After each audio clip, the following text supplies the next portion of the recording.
Hey, good morning. Welcome to today's version of Convertible Conversations.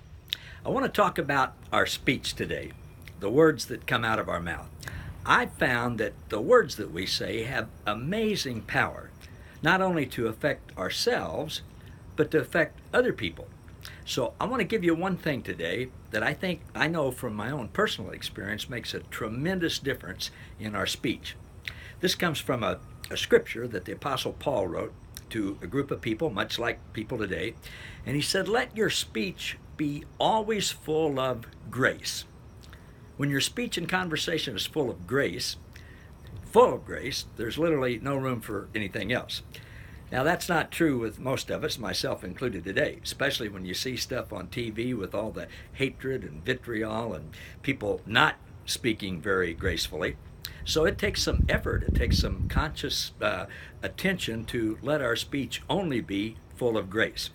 Now, the opposite of communication that ministers grace is corrupt communication, according to Paul. And he says that corrupt communication is telling people that they're wrong, they're bad, they need to do things to get right with God, to be a good person, to be a good Christian, to be a good human being. And of course, the right things they need to do are what we say they need to do, because that's what we agree with ourselves, not necessarily with them. On the other hand, grace is totally different. God's grace was given to us before creation, and then it was manifested in time and space at Jesus' finished work at the cross.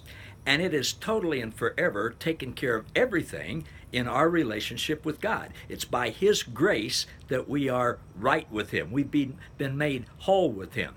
In His sight, we're pure and innocent and without fault and blameless, and we're one with God. That's who we are and who everybody else is. So the Apostle Paul is saying, look, don't tell people otherwise. Don't tell them they're bad. Don't tell them they need to change. Don't tell them that they're unredeemable or they're awful people or they need to do this or that to get right with God and measure up in your eyes or in your church's eyes. Just don't do that. Talk about the goodness of God, the goodness of people, what God has already done for us. Now, that speech can also be directed towards ourselves. We can say things like, oh, I'm so bad, I'm just beyond redemption, I'm not right with God, I'm just a sinner, I'm a lousy person, I'm beyond hope, I can't do anything right. Well, when we say those types of things, it has an impression on our mind, on our brain, on our conscience. And we tend to make agreements with those things. And we tend to think, well, that's just who I am. And we say those things about other people, judgmentally, and we tend to believe, well, that's who they are. But it's not true about either us or them. So do you see how that kind of speech is corrupt and not truthful, and it's harmful, and it doesn't minister God's grace? I believe God who lives in us is grieved from when we say things like that aren't true about us or other people, because He wants us to know who we are, who He's made us to be, how good we are in His sight, and how He's already taken care of everything in our relationship with Him. So when you hear yourself, and I do this myself, so I'm speaking to myself now, talking about speaking. When you hear yourself saying corrupt speech like I'm not or they're not or whatever, think about those lies, and instead do another thing that the Apostle Paul tells us to do. Instead, think about what's true and lovely and honorable and right and excellent and admirable and worthy of praise. Those things are who God says we are, who the real us is, what we are really like in His sight, which is true reality.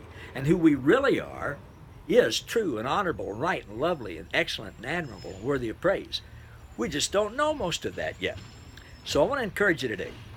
Spend time listening to God. Let Him tell you who you are, how much He loves you, how the wonderful things that He thinks about you and other people. Get out of the judging and criticizing business and start saying affirming things about yourself and about other people. You'll find that your life will go better, and so will theirs. Thanks for listening. See you next time.